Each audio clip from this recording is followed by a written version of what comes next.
Family that left me on the streets at 16, now 30 years later, want to apologize and make up for lost time. The author of the post is listed in the description. Okay, as a mild lurker on Reddit, thought I would share my story and newest development in my life after 30 years. Might be a bit long, but will do my very best to give you context without too much fluff. Hope this is the right sub.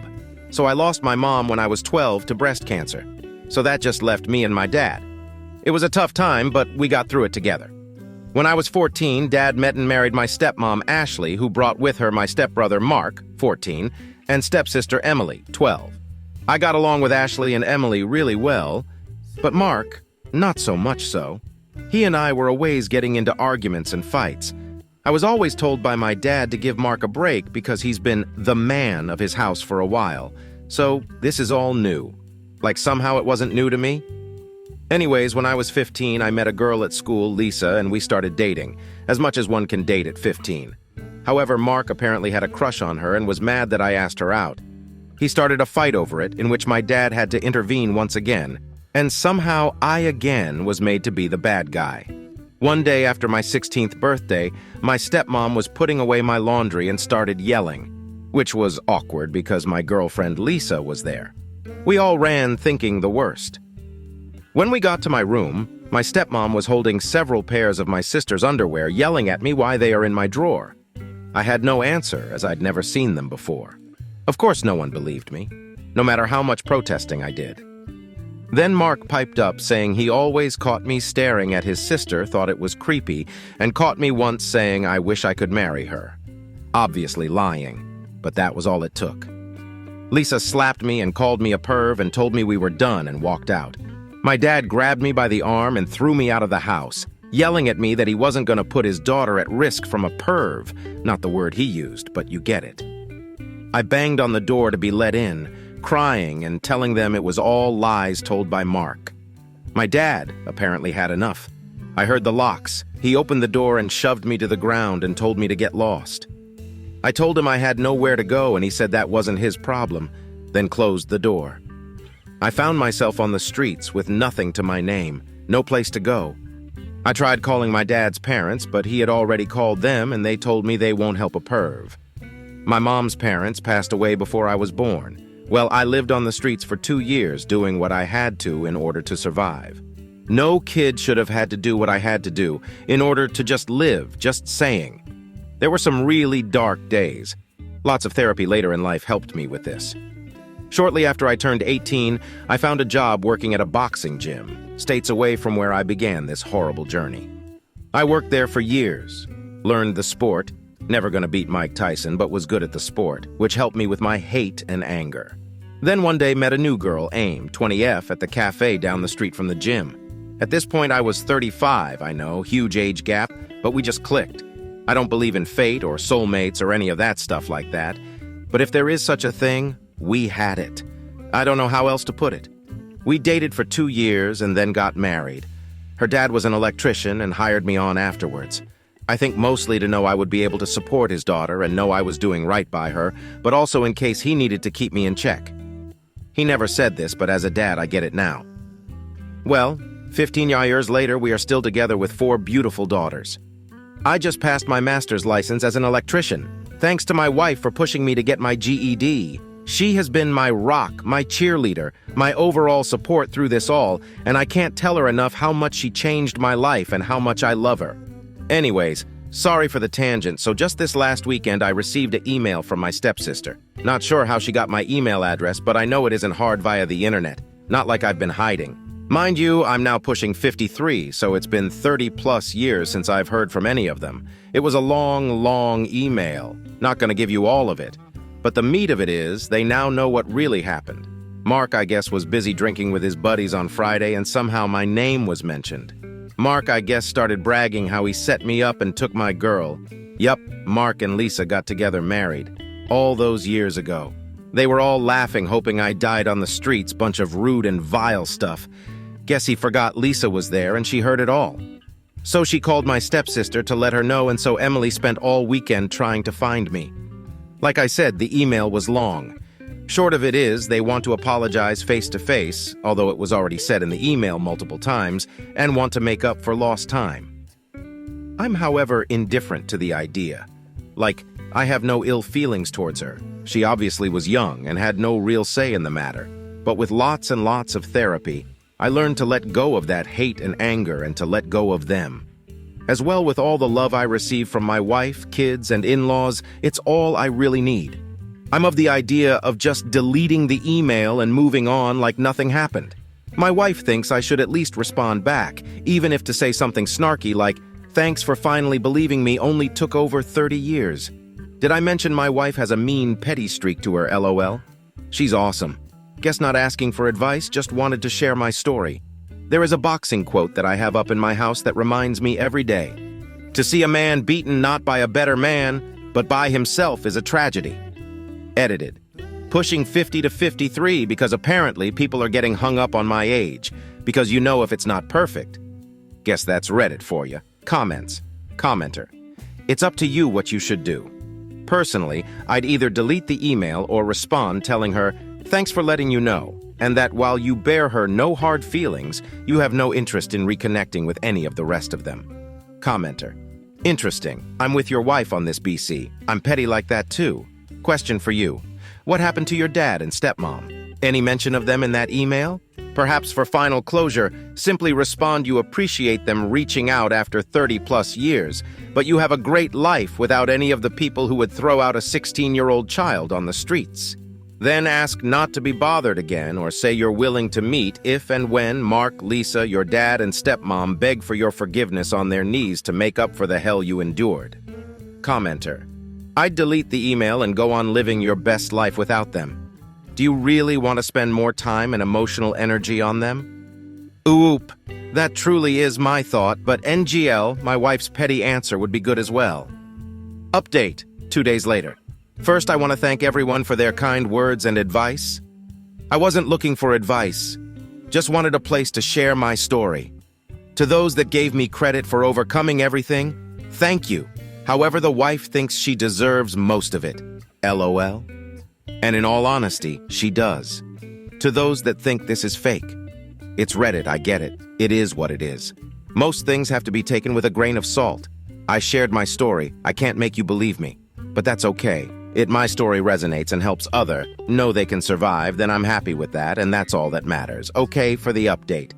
Gonna post most of the original email, as a lot of you have requested, kept out some deep personal info, but majority of it is there. Might have to break it up due to character limit. Plus a response with the help of my wife. And also the help of others who made suggestions, which is good, because I'm not that great at putting down in words how I feel without coming off looking dumb. She was able to make me sound less dumb. LOL. Taking the family to the lake for the weekend to recharge and leave this all behind me. Thanks again to everyone. Emily's letter. Dear OP, this is your sister Emily. As I sit down to finally reach out to you after what feels like an eternity, I would like to explain why. I understand if you choose not to read this, but I truly hope you will take the time to at least hear me out. First of all, I want to apologize for never taking the time to contact you before. I was misled by Mark and Dad, who constantly painted a negative picture of you in my mind. They filled my head and heart with lies and made me believe that you were someone you were not. For a while, I held on to hope that you would come back home. But as time passed and their words continued to poison my thoughts, I let go of that hope and allowed myself to believe the worst about you. It pains me to admit that I even started to hate you, despite the fact that deep down, I always considered you a brother to me. I felt betrayed by the twisted image that was presented to me, and I regret not reaching out to hear your side of the story sooner. A lot has changed in our family since you left. I got married, and now you're an uncle.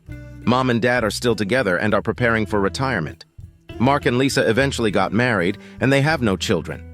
However, the truth that has recently come to light has shaken the very foundation of everything I thought I knew. On Friday, Lisa overheard Mark boasting about how he orchestrated the setup against you, how he manipulated the situation to make you look bad, and how he convinced us to turn against you to his friends as they all got drunk.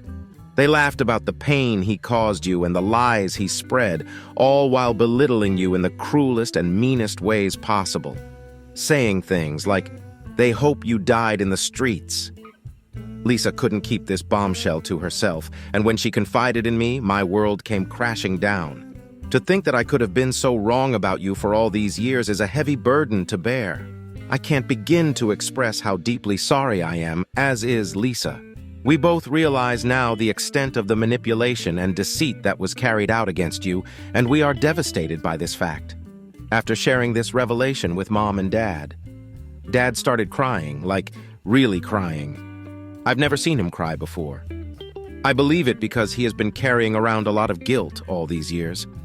Obviously, now knowing the truth, he is now having to deal with the consequences of his actions. However, after several hours of talking, we all came to the conclusion that we needed to find you and make amends. I have spent hours trying to locate you, in the hopes that I could reach out and extend a heartfelt apology for the years of misunderstanding and mistreatment and hurt. I know that words can never undo the damage that has been done to you, but I sincerely hope that you can find it in your heart to forgive us. We long to make amends, to start anew, and to maybe even make up for lost time. Please know that I am truly sorry for the pain and hurt that you have endured because of our ignorance and blindness. I hope that someday we can meet in person, so that I can look you in the eye and express my remorse face to face. I can only hope that you will consider giving us a chance to right the wrongs of the past and to heal the wounds that have been inflicted on you by us. With all my love and sincerest apologies, your sister Emily. OOP's response. Dear Emily, I appreciate you taking the time to reach out to me, but I must be honest with you. The years of pain and hurt caused by the lies and manipulation by Mark and the betrayal by Dad have left deep scars that will never be truly healed. While I understand that you are now aware of the truth and are genuinely sorry for what has transpired, I find it difficult to simply forgive and forget. The betrayal and abandonment I experienced at the hands of my own family have left me with a sense of distrust and resentment that can never be overcome. The damage that has been done has impacted me in ways that you may never ever fully and truly understand, and the idea of trying to reconcile now feels like an insurmountable task.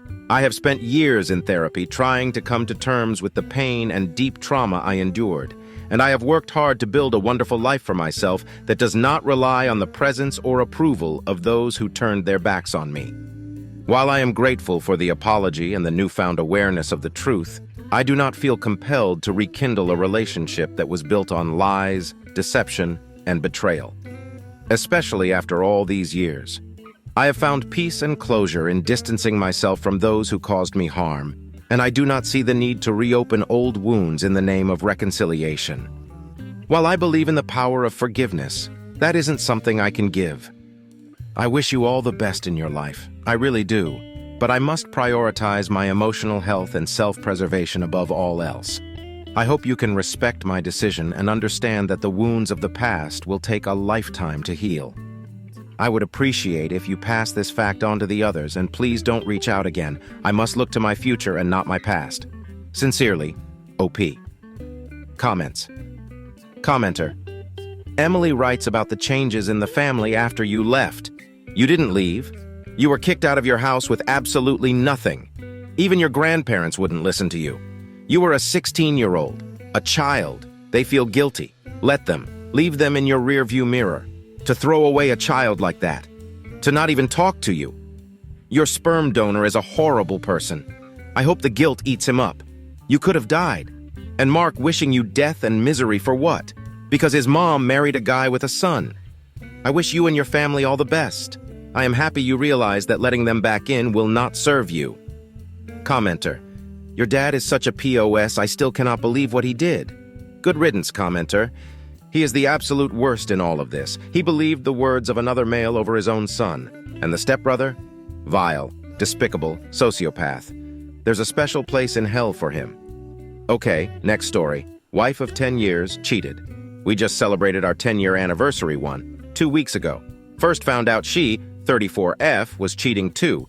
2.5 years ago, she says she never had sex and it was purely someone that gave her attention. I, 35M, found out after we had a big fight. She started scratching, pushing, hitting. I checked her phone and found a message. You'll never know how grateful I am to have you in my life. with all previous messages deleted, and that person put on no alerts, notifications. I made a police report about the hitting and scratching with photos with the intention of divorce at the time. I confronted her the next morning, asking who did she message. No one. Asked multiple times. She kept denying until I showed her a screenshot. She was remorseful, said she'll spend the rest of her life rebuilding that trust, etc., etc. I decided to stay because this was 6 weeks after our second child was born. They're now 5 and 2. Fast forward to now. Over the last 2 years, she's had to warn her 30-year-old brother to stop inappropriately touching our 5-year-old daughter. She's warned him 3 times. I was never there, but she would come and tell me after. The next time it happened in front of me, I went to police and asked what the process was. They pretty much said can't do anything until he sexually assaults her and to document everything. I sent him a text saying if he ever touches my daughter again, I'll have him arrested. Since then, my wife has denied ever telling me about warning him, made it seem like it was all in my head and nothing ever happened, has said straight up she will deny it if ever questioned about it. This created a lot of tension in our marriage, obviously, to the point where I asked her to leave the house because I couldn't trust her anymore and couldn't trust her to keep our daughter safe. Gave her a date 3 months away and asked her to move out and that I would make arrangements to look after the kids. She went off and got a restraining order behind my back to keep me away from the house and have zero contact with her and the kids. She claimed our fights were making her scared and I was kicking her out of the house.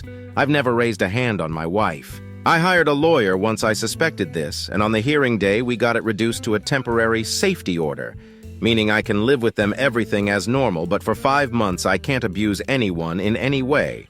Extremely broad definition. And I can't say who my daughter sees or not sees, like the brother. I find out after court that she's been seeing 3 other guys at the same time. One she said, "I love you" to multiple times, one she's been sexting, and one she's been seeing for coffees. I also find out she's been speaking to her priest, we both come from religious backgrounds, that's been pushing for the restraining order even when she was pushing back. She has no idea I've found out about any of these guys and the messages. I've held off on bringing it up because I know it will be the same as last time, remorse, apologies, and bullshit. We decided to do couples counseling to maintain the peace while I'm under this safety order, and found out she's still been messaging one of those guys. I can't wait to get out of this hellhole. But I can't shake off the feeling that I'll be creating this lifelong trauma for both my children. What's on the other side? Update.